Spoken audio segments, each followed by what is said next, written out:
Hi, everyone. Thank you for joining us, and welcome to the 15th DBLAC book series with Dr. Joshua M. Myers, where we'll discuss his recent monographs, We Are Worth Fighting For, A History of the Howard University Student Protest of 1989, and Cedric Robinson, The Time of the Black Radical Tradition. This evening, we'll talk to Dr. Myers about his books and then open up the conversation at the end for questions. My name is Benesemon Simmons, and I'll be your moderator for tonight. I'm a PhD candidate at Syracuse University, and my own research centers the experiences of Black women in the graduate classroom and the structural conditions impacting our experiences. So Dr. Myers' work makes mine possible, and I'm excited to be here in conversation with him tonight. Tonight's chat is organized by DBLAC. DBLAC, Digital Black Lit and Composition, is a learning community and an intellectual project committed to Black knowledge making and sharing. DBLAC operates from a multi-layered understanding and enactment of community that exists within the academy, across institutions, and with communities beyond institutions directly connected to DBLAC. DBLAC creates spaces that promote undisciplined communication, not limited to any disciplinary area of study. DBLAC offers signature programs that offer writing help, mentorship, networking, and resource pooling. The reading series is one such space. Tonight's author chat is the 15th offering of the series. This series is sponsored by the University of Pittsburgh's School of Education and Center for Urban Education. Before we begin the chat, I'd like to tell you a bit more about Dr. Myers and the text we'll discuss this evening. Dr. Joshua M. Myers is an associate professor of Africana Studies in the Department of Afro-American Studies at Howard University. His research interests include Africana intellectual histories and traditions, Africana philosophy, musics, and foodways, as well as critical university studies and disciplinarity. His work has been published in a number of journals and literary spaces. A current book project of Black Study is under contract with Pluto Press. In addition to serving on the board of the Association for the Study of Classical African Civilizations and the editorial board of The Compass, Journal of the Association for the Study of Classical African Civilizations, he is the senior content producer at the Africa World New Project and served as the co-coordinator of the SNCC Legacy Project's Black Power Chronicles Oral History Project, and as an organizer with Washington, D.C.'s Positive Black Folks in Action. A central thread that guides all of his work is an approach to knowledge that takes seriously that peoples of African descent possess a deep sense of reality, a thought tradition that more than merely interprets what is around us, but can transform and renew these spaces we inhabit, a world we would like to fundamentally change. Okay, so let's get started. Hello, welcome to the space. How are you? Hey, thanks for the introduction. I'm doing great. How are you? I'm good. I'm really happy to be sharing this space with you. So I'm really excited to be here. Like I said, I'm a PhD candidate, but also I'm an organizer with Syracuse Students United. And your work definitely informs how I move throughout different spaces, not only in the academy, but outside the academy into the community. So thank you for that. And I'm really excited to be here with you. Okay, I do want to remind everyone that at the end we'll have a question and answer session. So please feel free to comment in the chat or drop questions as the conversation goes. And so we'll get into it. Can you start by telling us a little bit about yourself and how your background or experiences informed your research and interest in Black studies? For example, as a graduate student, did you know the kind of work you wanted to pursue, or were there even were there things outside of the academy that influenced your interest inside the academy? Yeah, I mean, it's an interesting question. And I think for me, there are multiple things that happened at once. So I did my undergraduate work at Howard, and I was in the School of Business, and I was working in wealth management as a student intern.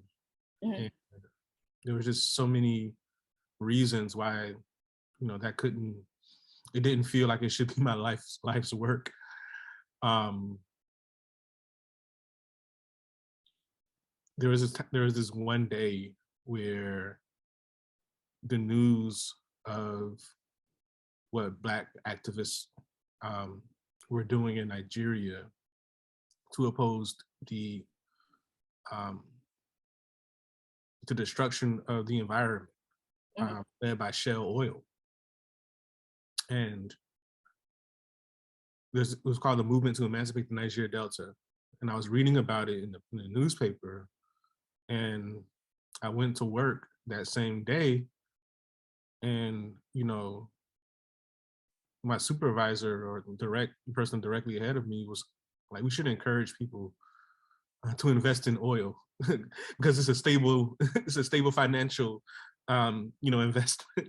And so there was like these two worlds where I was inhabiting. It was like, how can we encourage people to invest in this company under this kind of wealth management, this idea that wealth management is necessarily good, Right. while humanity was suffering under the same regime. I began to identify more with those who opposed such work or who opposed such compromises, if you will. And I kind of left business behind after that. But I also, like I said, there's multiple things that are happening. In fact, I never even told that particular story. I usually tell the story of me being in South Africa the summer after my sophomore year, being in Egypt the summer after my junior year, being engaged in like what's happening in Africa, but also the history of Africa, thinking about contemporary Pan-African political organizing. I wanted to be an organizer full time after I left Howard. There was no place to go. It was in the middle of the Great Recession. So I went to grad school. And when I got to grad school, there's another world that begins to open up, that we can actually use Black studies as a foundation, as a place from which to engage in similar fights, or at least that was the original intent of Black studies or African American studies or Africana studies. And so now it became a matter of how do we rededicate Africana studies spaces to these particular struggles. And that became not simply making the academy and the community rededicate themselves to each other, but it also became an intellectual thrust. And that's really what attracted me to continuing to work in Black studies. How do we connect the difference that we represent like people? How do we connect that to a different intellectual thrust than that which animates the Western Academy, and then use that as the foundation to really radically rethink what a university is, and rethink what higher education is. And that was what attracted me to coming back to Howard, because Howard has this unique, at least demographic. And there are radical people within that demographic. What would happen if those people began to help rethink what Howard is? And of course, that's a long conversation at Howard. And so that led to me thinking about student activism. But I was given the task to write the book. And that, of course, allowed me to think about it even more. Like, what could a Black university really be? And so that became the first book project. And out of that, we start to see the role that students have in taking charge, taking ownership of their university, but also their intellectual lives. And that became a really important part of the Black Studies experience. It helped me see myself in many respects when it came to Black Studies. So yeah, It's interesting that you wrote about the history of the Howard University student protest of 1989, and then you become involved with the occupation of Blackburn years later at Howard's campus. Can you talk through writing about the student activism of 1989 at Howard, and also being present for and engaging with ongoing student activism on campus? How does Mhm. these histories continue to be in conversation with each other, and what can we learn from them? Yeah, a lot of people ask that question, and one of the things that I've made sure happened, even if I wasn't even not the only person making this responsible for this, is that those students will have conversations with the other students, the historical, quote unquote, historical former students. They we made sure that that happened because they needed not only access to this institutional intellectual memory, Mhm. there's also things that we should learn from the current students. And so what I liked about this most recent protest, there have been two that I've seen as a faculty member, Mhm. 2018 and then 2021. But this most recent one in 2021, what I noticed is that it actually sparked alumni organizing. It renewed alumni organizing in a very real way. And that's because they're also learning from students. They're also being able to see that my Howard experience as an alum or my as a former student is becoming something that they aren't actually getting because of these institutional issues. And so there's a lot happening in that particular respect. But for me, it was a matter of understanding again that every generation, as you know, Fanon is uh, often quoted as saying, every generation is discovering their mission and either fulfilling it or betraying it. And I think we have evidence that most of the time people fulfill what their generation's mission is. And this generation sees a lot of issues that were unique to them. And Mhm. that's beautiful. And it's also the case that we have to connect into the sort of overarching issues that have always been present when it comes to um, this contradiction of being Black in a university and having a Black university, because it's really a contradiction. It's really not supposed to be a thing. And all of the issues that we have come out of that particular contradiction. Mhm. Speaking of this contradiction, can I ask Mhm. how you, as a faculty member, and even back then as a graduate student, how did you and how do you continue to navigate this contradiction? Mhm. Just by doing everything different. Like there's like we all know that there's like a set of expectations, one might Mhm. even say rules that come with being an academic. Mhm. And those rules then become the thing that they use to discipline us, particularly as Black academics. We have to fit into a particular mold in order to navigate to reach the next level, so on and so forth, right? And not just But Black. do we have to fit into that mold? Well, I'm gonna get to why we don't. but it's not just Black. It's not just Black academics, right? It's everybody, right? Mhm. Yeah. This notion that we have to create a standard that everybody lives by, and somehow that standard is inherently good. Mhm. Well, the way that I approach this is I break every rule, right? Yeah. Those rules we know are rooted in colonialism. They're rooted in racism. They're rooted in the very things that Black studies stands against. And so one of the things that I do is I break out of that by writing differently, by teaching differently, by engaging students differently, by showing them that you can have models for people for how people navigate these particular spaces but aren't reduced to those particular spaces. And that's Mhm. something that I want all, particularly I feel of course drawn closest to Black academics and Black scholars and Black students, but I want them to know that everything that you've been told to expect, the rules that you've been told to live by, the reasons that you may feel like you're a so-called imposter, all of those things are fake. Like, you can't be an imposter to your own degradation. Mhm. So what you are is enough. And in fact, you should be more of what you are, because what the university wants you to be is not something that's going to free us. Mhm. Therefore, right, we have to continue to find ways to break these rules and to do things differently. Yeah. You know, our quote unquote success or excellence, terms that I don't really like to use, aren't tied to our ability to fit a norm, aren't tied to our ability to complete a dissertation that looks good to them, or tied to our ability to teach a class that looks good to them. Our measure, our standard is this freeing us or not? Mm-hmm. And that's what marks the difference for me. That was beautiful. Thank you for that. A lot of times when we read about theorists, we don't get to understand the person behind the ideas. And even when we're able to see into organizing spaces, we don't really get to know the people inside the spaces. Mm-hmm. So in Cedric Robinson, The Time of the Black Radical Tradition, and We Are Worth Fighting For, we get to understand the histories, the environment, and different contexts the people are an extension of and what they're responding to.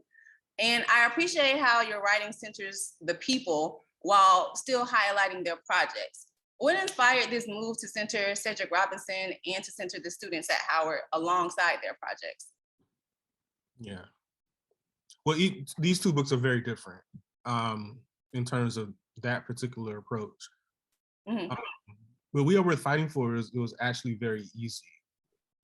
Not easy in terms of the work and rigor, but easy in terms of the decision to do it this way. Mm-hmm. Methodologically, what I wanted to do is not necessarily use the sort of perspectives that came out of like the national media, that came out of the sort of traditional sources that, you know, many historians use to tell stories about Black people. Mm-hmm. I wanted to use their perspective. And so in terms of how that book came to exist in the way that it did, I started from 3 people who were a part of that particular struggle, who in fact gave me the assignment. So I asked them, what do you all want? Because they're, you know, my loyalty, my fealty is not to like adding to the historical record. Mm-hmm. Not what I'm doing. What I'm doing is adding to the story of Black people. Mm-hmm. Those two things are radically different in many respects. Mm-hmm. So we have a way of telling stories. We have a way of putting meaning in our stories that are unique. Right. And I wanted to honor that by saying, okay, what do you all want to be told about this particular event? Mm-hmm. And so you notice, you know, that in the title, the subtitle, it's a history of the Howard University student protest of 1989. Mm-hmm. I'm not writing the history. Right. Howard University student protest of 1989. I'm not even interested in writing the history. Mm-hmm. Right. I mean, because that would take more time than I had, but also it would cause me to have to, quote unquote, balance all of the different historical perspectives on that particular event. And there were many, mm-hmm. right? But for me, that's not my job. Right. I'm not a historian. I'm a Black studies scholar. I'm interested in Black people and what Black people think is liberation. Mm-hmm. And so what did you think liberation was in 1989? What do you think what university should be in 1989? The best source for that were the Black students. Mm-hmm. themselves. And so that was my approach. I asked the first 3 students, what do y'all want me to do? They developed an outline. They developed a sort of way of navigating this particular moment. And I just filled the outline out. Yeah. Simply put, what we did, they were involved in every aspect of the writing, not just reading drafts, which they did. Right. They also were involved in telling me who to talk to, mm-hmm. what I get from talking to this particular person. They were involved in even the selection of a publisher, the cover, like everything, the color of the cover was their decision. I mean, it was so much a collaborative effort because it was their story. And I had to, as a scholar, kind of sit down and say, how do you become, as we say in the church, the Black church, how do you become just a vessel? Mm-hmm. Too often scholars want to be the expert on certain things. Right. This is not an expert testimony. This is me being a conduit, a vessel to a group of people. Mm-hmm. And that group of people It started off as 3 people, but it ended up being 15, 20, 25, because now we have a community around the need to tell this story in this particular test. And so it became more than just social movements theory, it became more than just history, it became really about a Black studies, an intentional Black studies excavation of how Black people tried to make a claim on a university out of their own political, but also intellectual and cultural interests. Now, with the Cedric Robinson book, it was different. It was different because that particular book came from a number of sources, but it's really about this newfound obsession that people have with racial capitalism. That's how Cedric Robinson's name has gotten back into whatever this is, this moment of popularity. That's not how I come to Cedric Robinson at all. In fact, I'm barely interested in the concept of racial capitalism. But that's how the publishers approached me. So they wanted to know, would I write a book on, his life, given the relevance of racial capitalism to that particular moment. This is like 2017 or 2018. It was a year into Donald Trump's presidency. And their whole premise in this series, this is called Black Lives, is what does Black life, or what does Black life have to do, or do Black people's lives have to do with this rise of fascism and white nationalism? What can Black scholars tell us about that? And so obviously people are thinking, well, racial capitalism must be the key to explaining everything. Of course it is, but it's also more than that. So for me, it's about the Black radical tradition. It's not about racial capitalism. And the Black radical tradition is not people, individual people. The Black radical tradition is inherently collective. The best definition that Robinson ever wrote in terms of what that idea of the Black radical tradition is in the new preface, or the 2000 preface to Black Marxism, his most famous book, where he says it's an accretion over generations of collective intelligence gathered from struggle. This ain't about like your favorite radicals. Right. So the Black radical tradition doesn't equal, oh, I love C.L.R. James, or I love Assata Shakur. You're missing the entire point when we do that. In fact, if you listen to C.L.R. James and Assata Shakur, they will be pointing you closer to the collective intelligence. It's not me as an individual genius.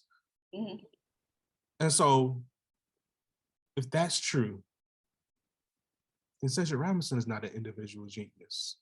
Which, of course, is not how you write biographies. Biographies are all about what makes this person unique, and why does this person deserve a whole book dedicated to them? My thinking, and folks can tell me if I executed this or not, but my thinking was, this is about the people around him who helped produce him. And in the act of helping produce him, they preserve a tradition that he only can articulate, not embody fully. He can only say what it is as he's participating in it. Now, that's something that should be readily apparent when one engages his intellectual work, but it is also a model for how to do Black studies. And so that's why, there's so much conversation about his family and about his friends and about his colleagues and about his communities wherever they went, the communities that they developed around them. It's a model for how to exist. And it's a model for how to do Black studies as we exist in places that are always going to be hostile to us. Before we continue, I just want to remind everybody to feel free to share your questions or comments, any questions or comments that you have for Dr. Myers using the Q&A feature. And so my next question is about community. And this might sound redundant, but we were talking about existing in the contradiction of the academy. But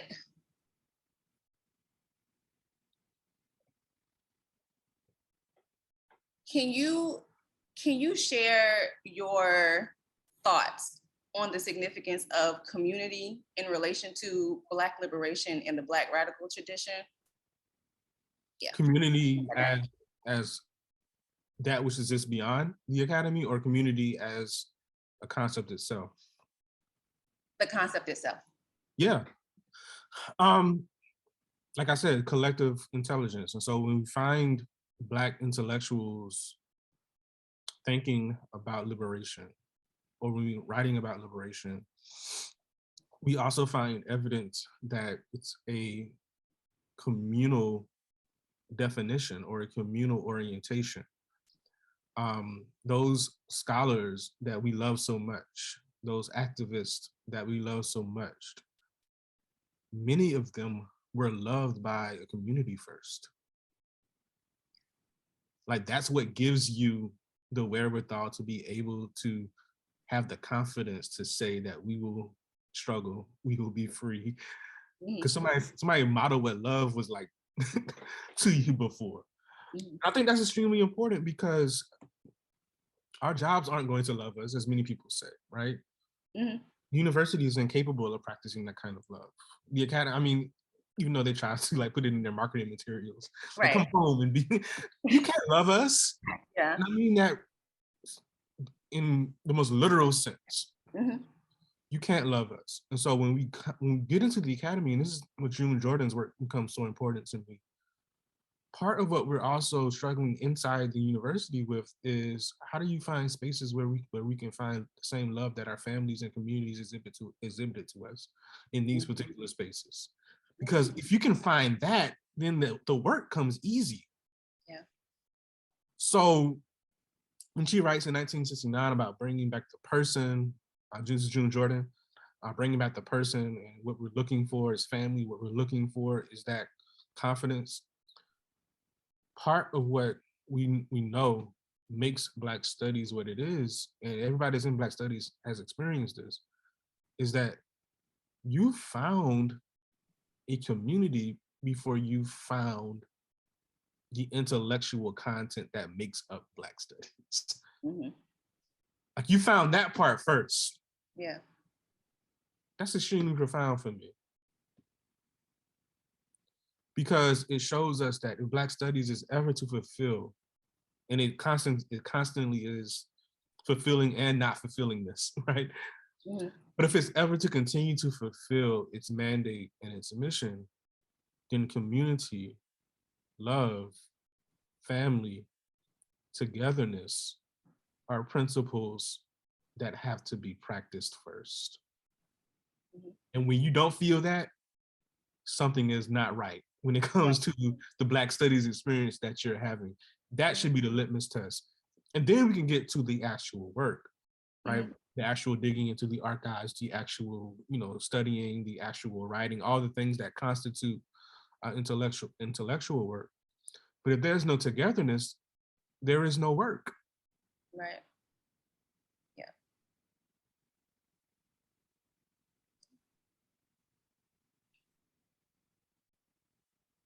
Thanks for clarifying.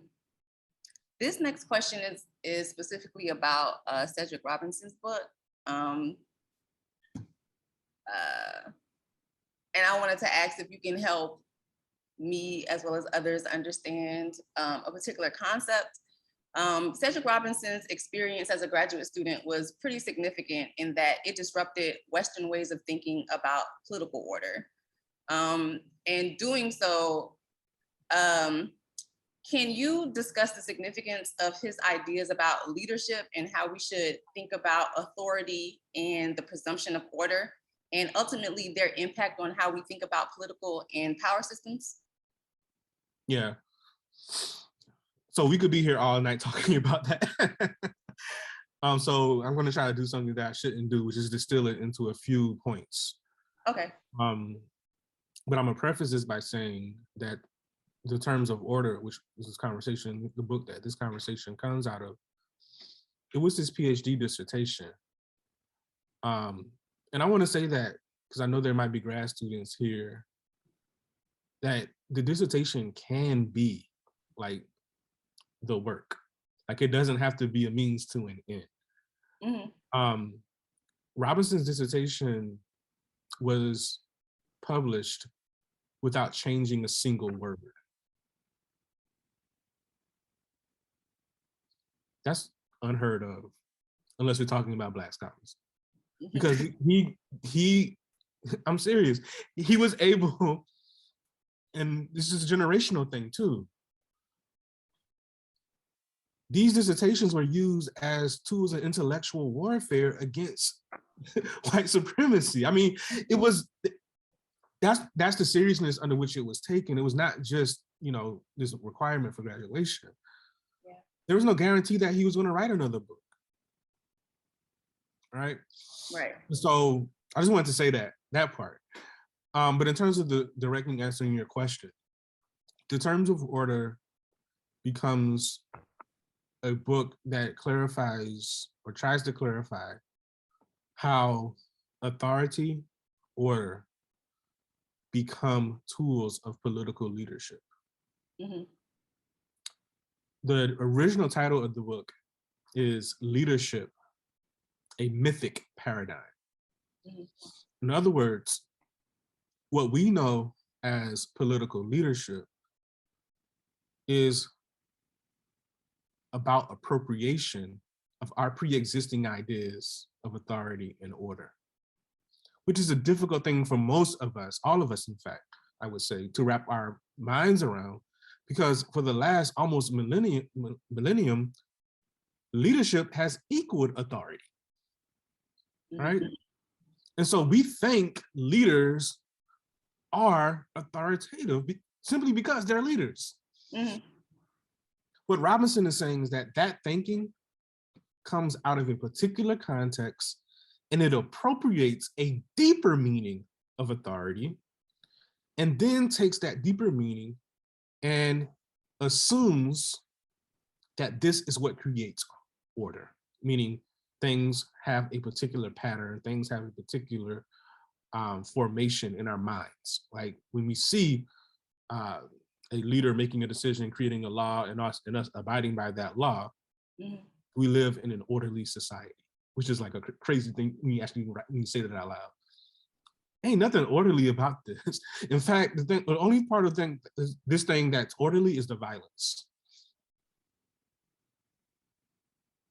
Which is why if you ever watch, of course you do, Law and Order, right?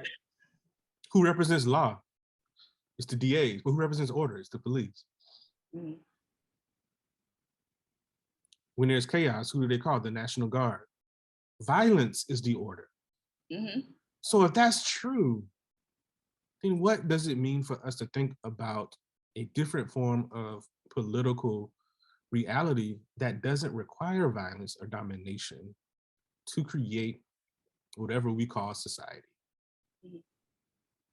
Robinson walks us through how all of that comes into being in a particular moment in Western civilization and how that was justified by a range of philosophers and eventually justified by the entire discipline of political science. Political science is about justifying violence, because political science can't escape the political and it can't escape leadership, which are both grounded in violence. Mhm. So we need a whole nother way. And that's really where, you know, we have to read the Terms of Order and Black Marxism together, which is like, it looks like completely different concerns if you're actually looking at the surface, but they're not. Black people have recognized the violence of political leadership. And if Black people have recognized it, then how do we create modes of surviving against it? Right. One of the beautiful one of the other parts of Robinson's work that's beautiful is that he reconnects these two strands. When he studies post-independence Africa or let's just leave it at that. Like the idea of the African nation state. Mhm. What explains the constant neo-colonial regression when it comes to the last 60 years of independence. It's not that Black people don't know how to quote unquote govern. It's that governance itself is the problem. Right. And so it's an intense read for those particular reasons. But it shows us that we have to start thinking beyond. And this is where Black Studies is so perfect for me, because it's about thinking beyond. Mhm. But we have to begin to imagine and think beyond the structures, the intellectual structures, even the mental structures that have been given to us as normal. Because it's not the extreme. Of course, the extremist stuff is there, right? Fascism is on the horizon, Yeah. but it's also the normal run of things that is extremely violent for Black people, and not just Black people, but certainly for Black people. Mm-hmm. So that's kind of where my next book is about. What my next book is about, which looks at in more detail this concept of order as it appears in the work of Cedric Robinson. But what I do differently in this particular book is I bring in several other intellectuals like Sylvia Wynter, Jacob Carruthers, W.E.B. Du Bois, to really kind of put even Robinson's ideas in a larger Black intellectual tradition and context. That is not just, Cedric Robinson. There are other people who are making these kinds of interventions. And of course, the last two individuals that I look at are Toni Cade Bambara and June Jordan, because they're directly involved in the same things, but we only treat them as writers, as if writing is not intellectual warfare too. Right. And so the literary folk are doing the same work. Mm-hmm. And it's not didactic. It's also evidence that within Black intellectual cultures, when you're representing your family, your community, you can't escape these conversations. There's just different forms. There are different forms of them. And so I try to bring June Jordan and Toni Cade Bambara back to Black Studies, which is where they both started.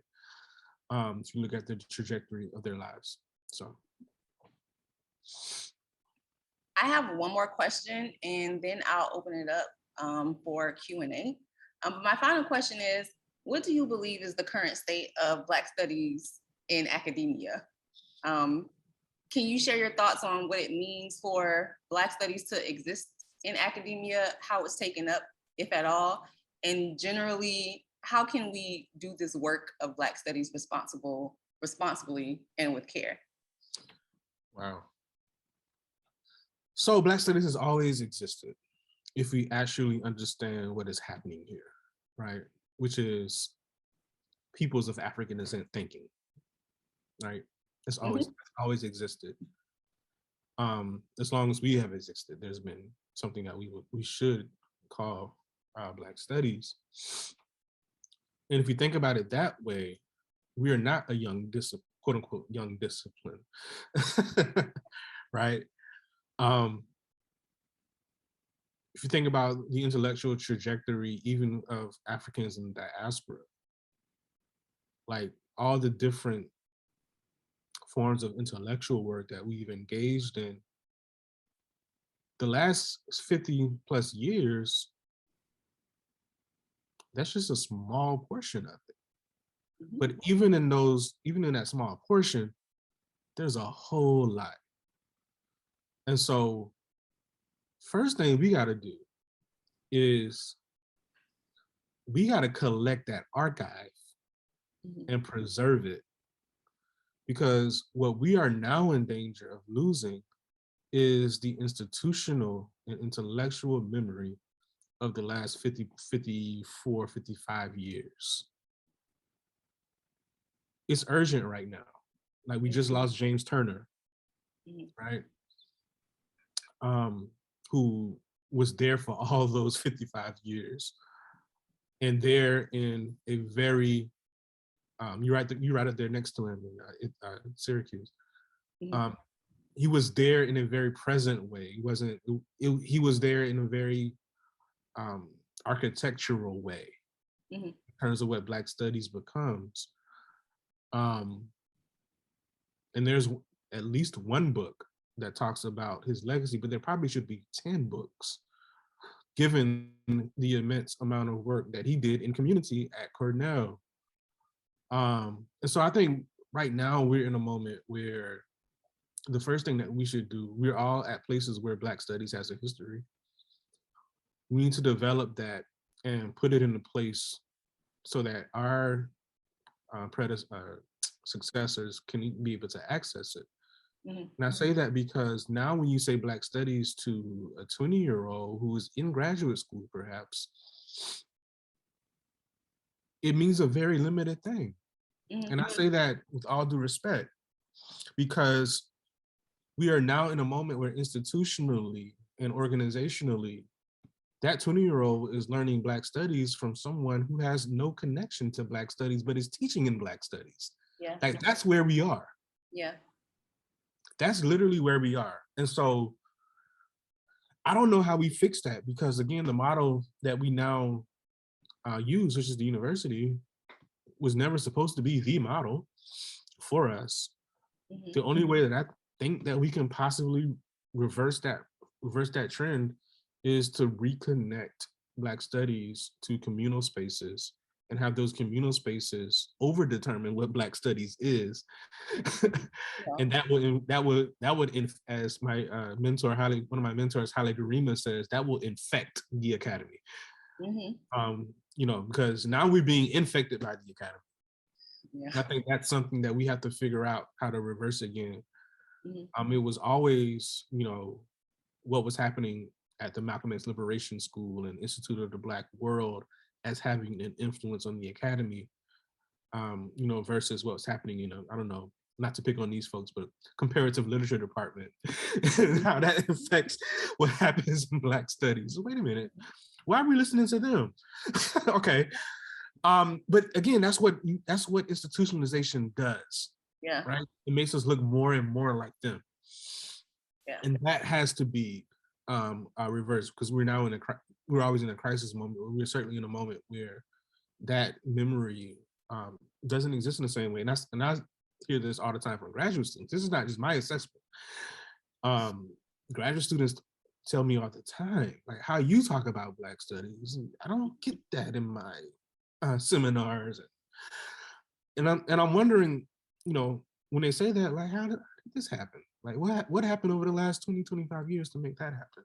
Mhm. So I'm thinking about that, and I'm also thinking about the elders and getting their stories out, and the recent ancestors, getting their stories out, Mhm.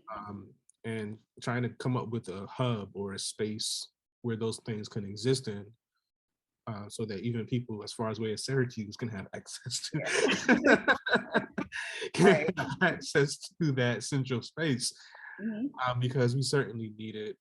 Um, the academy is becoming more and more of what it always been, which is monstrous. Yeah. So we need safe spaces, as we would say these days, for that work. Right. And like you were saying before, in terms of the graduate student perspective, it's not just a matter of how you're talking about Black studies, it's if you're talking about it at all. Mm-hmm. Because some of us aren't getting that at all in our seminar classes. We're getting Yes. it outside of academic spaces, Yeah. in a limited way at that. Mm-hmm. So yeah, get Wow. that definitely. There's a question. Okay. The question is, the title of the text "We Are Worth Fighting For" is a demand, a demand that reflects the student protest. But what is the larger fight for HBCUs, and why are they worth fighting for, in your opinion? What does that fight look like for students, faculty, staff, alumni, and supporters?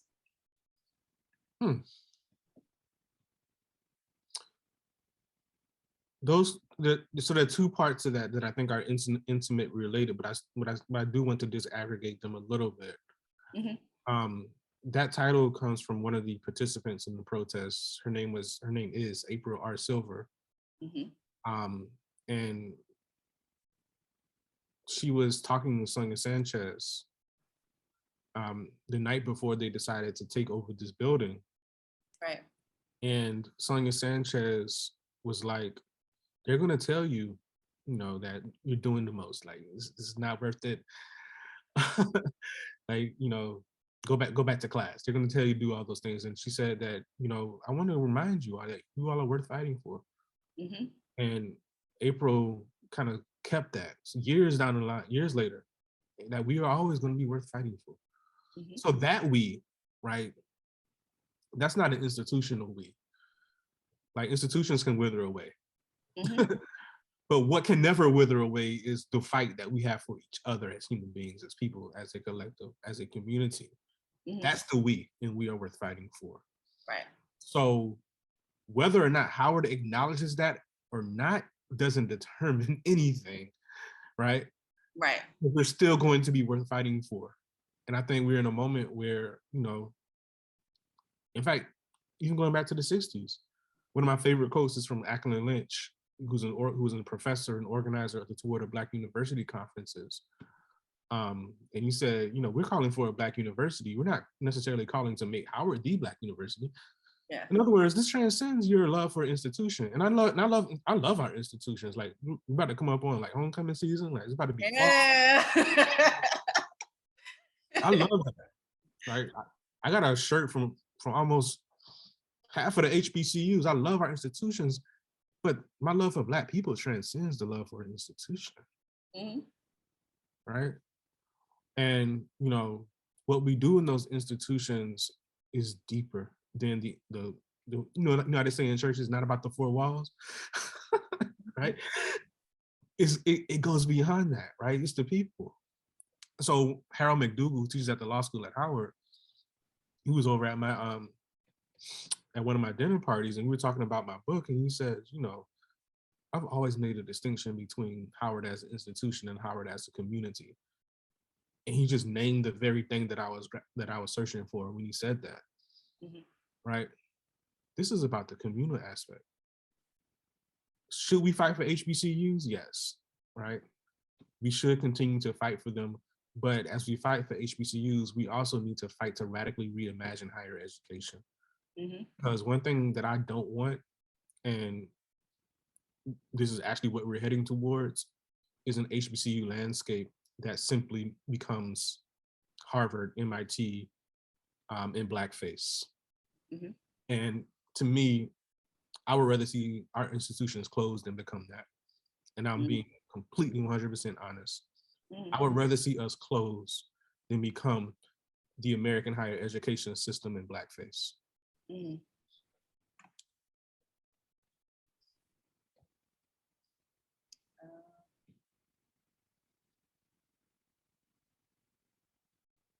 There aren't any more questions, but I'd like to ask an additional one.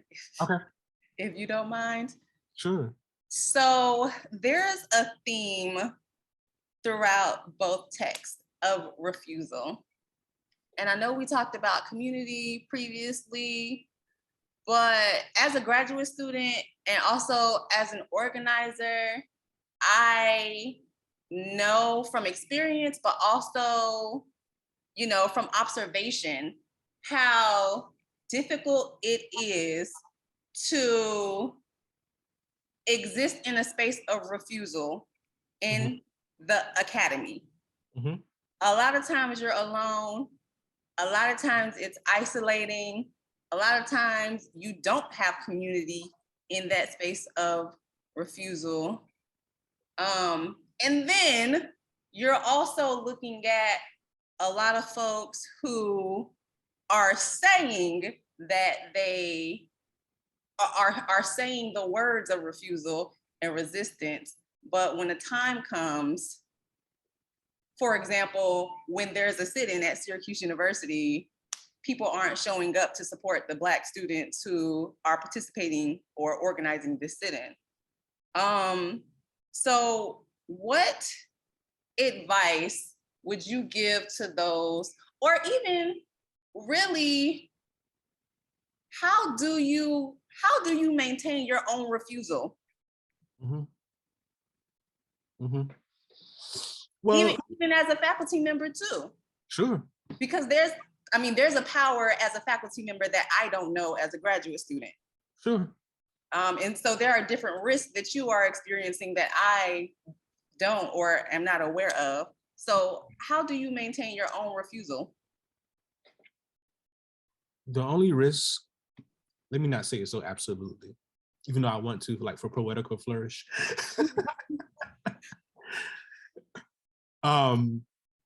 There's also a risk to me in not being who I am. Mm-hmm. Right? So there's professional risk, of course. There's the risk of, there's even worse things than professional risk, particularly when we're talking about direct action protests and all the things that we do. Yeah. Right? There's also the risk of betraying an ancestor. Like, think about that too. Yeah. When I am in a space where the decision is to vindicate our people, or right, or do something that betrays our people at great personal risk, I'm never going to choose betrayal. Mm-hmm. And so I think about Vincent Harding a lot, and I'm going to be teaching him this week. And he always talks about that we need our need to remind ourselves that it is not your career that's calling you. It is not your, ability to have a respectful following on Twitter that's following you. It's not your ability to navigate the world of publishing that's calling you. It's the community, it's the people that's calling you. Mm-hmm. And so what work does our people need us to do in these spaces? That's always the thing that matters. Mm-hmm. And it fortifies me, not just in those hard moments, right? Where Mm-hmm. it's like, do I stand up? Do I sit down? Yeah. Right? It also fortifies me in the normal everyday workaday environment, right? Mm-hmm. Do I want to get up today? Do I want to cancel class today? Do I want to kind of, throw in the towel, or, just wing it? It's like, no, you can't, because somebody literally sacrificed for you to be in this particular space, and they have an expectation of you. Mm-hmm. And so that's what I'm thinking about in those particular moments. And yes, it's lonely. Like, if it weren't lonely, I would be nervous. Yeah. There are too many people at this meeting. Who are y'all? Yeah. That's true. I'm part of a collective called the Columbia Race Society for Africana Studies. I see some folks in the audience are part of that as well, who are part of that as well. And it's always been a strong 5 to 10 people, because it's a demanding organization. So my senior year, I got involved in organizing in a more visible way. I was whatever I was doing. And so our first meeting that year had 30 people. And I was like, wait a minute. Yeah. I don't know about this. I don't know if we can sustain a 30 member organization. But it turns out there were just people who just wanted to, and again, Robinson talks about this too. I guess I must have had charisma or something at that moment, or because I was the quote unquote president of the organization. I must have had some kind of charisma, because we had never had that many people. So at that moment, I took a step back. I said, wait a minute, y'all can't be here for me.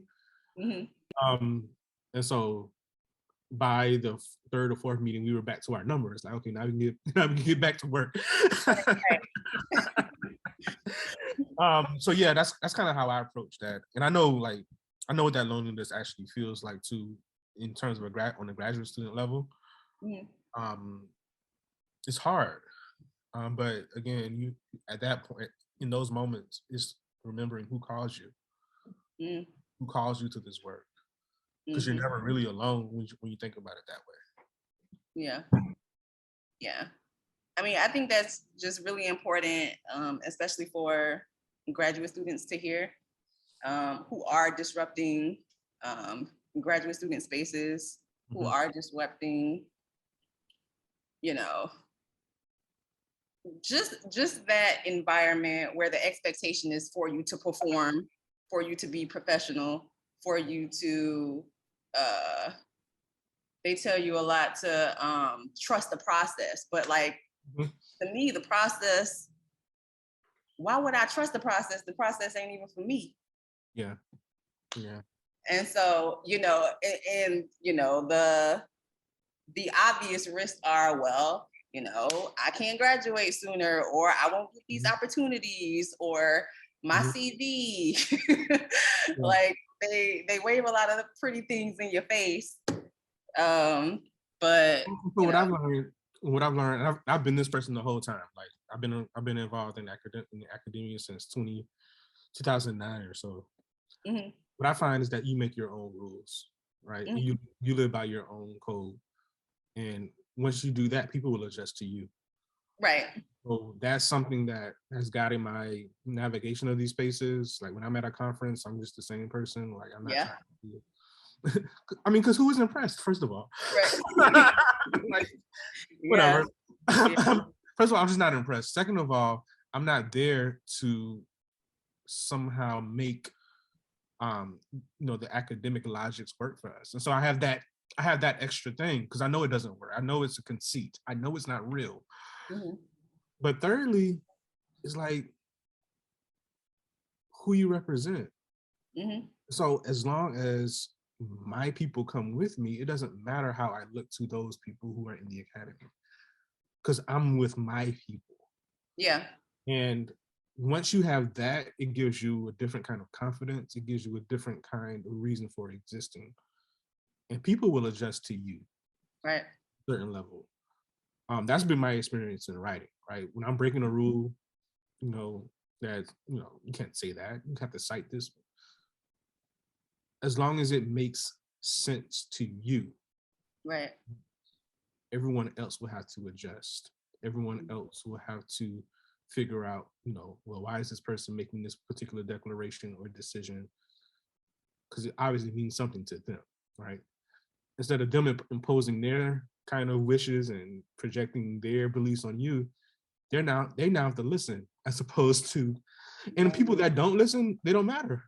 And the people who would rather critique and not understand where you're coming from, they Mhm. literally do not figure into what we need to do. And that's genuinely how I approach that question. Yeah. Well, there aren't any more questions, but I sincerely want to thank you, not for showing up, not just for showing up to this, but also literally existing, right? Because for me as a graduate student, seeing you exist in this space and outside of this space in the community and reading your work, Mm-hmm. for me means a lot, because by you existing and just being yourself and understanding that you're enough and not performing, um it and I don't see it a lot, because again, this is academia. Mm-hmm. um you're incentivized to move a certain way in academia. Mm-hmm. And so I really want to thank you for just being yourself, being open and honest about your own experiences, and yeah, being that for the Black folks that you don't see, because we appreciate you. Thank you. Thank you. Thank you for saying that. It's just gonna make me more of the person I am.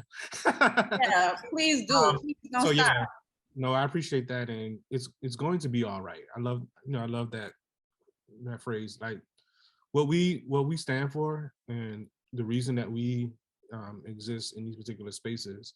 Mhm. You know, it will all we will. I use that word vindication. We will all be vindicated, right? It goes back to the Haitian Revolution. Mhm. We will be vindicated. Mhm. And so that is where, you know, what you see in me comes from. And it also, of course, comes from my teachers, Mhm. right? My teachers moved the same way. Yeah. So if there's anything I would say in response to that, is when you see me, right, you also see them, which Mhm. means that um, I hope to see them, right, in you too one day. Mhm. Like this is a circle. So thank you. No, thank you. One last thing, is there anything you want to share about upcoming projects, or do you want to share any organizing efforts that we can support? Oh, there's always something, right? Yeah. uh Labor is on my mind. Mhm. So we are now in a moment where people are organizing around uh, graduate students, non-tenure track faculty. Those struggles are important to support wherever you are, right? Yeah. Not just when it makes the news like ours did at Yeah. Howard, or Right. with American University a few days ago, Mhm. because they're happening where you are too. Wherever you are, Right. it's happening. And the reason that I want to emphasize those is there is this assumption, perception. We saw it with the student loan conversation, debt cancellation conversation, that most of the people who are in these spaces are privileged elites. Mhm. As opposed to looking at university as a site of exploitation, we're looking at it as a site of upward mobility, and it's not been that for a very long time. It's never been that for most Black people, right? Mhm. For most people of color. So therefore, heightening the contradiction, I think, with these labor struggles is going to do a lot to open the door into a deeper and intense battle over what a different kind of university should be. Mhm. And that's how, you know, I think Black studies folks should be engaged in this conversation. Mhm. So that's that. So wherever you are, there should be one. I think, not to, this is being recorded, so I'm not gonna say too much, but there's also, wow, the work around student debt. We, as um, faculty, people that teach, that interface with students, Mhm. we need to connect our students to the conversation around debt, largely because that's going to influence not only their lives when they leave and graduate, but it also has a huge influence of how they experience the spaces that we create while we're with them before. So everything that I've been doing over the last, not everything, but many things that I've been doing over the last several weeks when I'm interfacing with students is helping them understand the logics of debt and how that influences their perceptions of what they should be doing in the university. Mhm. But I think now we need to figure out how to make that into something that they can organize around. Because Mhm. when you connect like the issues of debt, the issues of adjunctification and casualization of academic labor, Mhm. we connect that to the problems around uh, university life, and then add Right. racism to it, Right. add, you know, an anti-imperialist critique to it, Mhm. nobody will accept what the university is doing once you connect Mhm. all those things together. Right. And so it's an opening because for us, so many of our students are taking out loans to be, um, you know, in college. So it's a really a unique way to open the conversation. Mhm. And so there's a was it the Strike Debt Collective um, out of Astra Taylor in them. But we need to do more to, I think, connect our undergraduates to that particular work, to let them know that it exists, that these alternatives exist. Right. That debt is not something that, you know, is necessary in this particular conversation Mhm. about what it means to have an education. My next book, you mentioned it already, Of Black Study, is basically done. It's going to be out in January. Congratulations. Thank you. Thank you. I just got finished looking at the proofs this weekend. Nice. But it's going to be out in January. And so this is the book that preceded all the other books. So I'm really excited about that. This is the one where I talk about Robinson, Du Bois, and Carruthers, and Winter, and Jordan, and Bombara. So that'll be out in January. So I'll probably be doing some stuff around the country around the release of that particular book. So yeah. Nice. Well, again, congratulations. And again, thank you so much for your time, for existing. And thank you everyone for attending this presentation. And good night.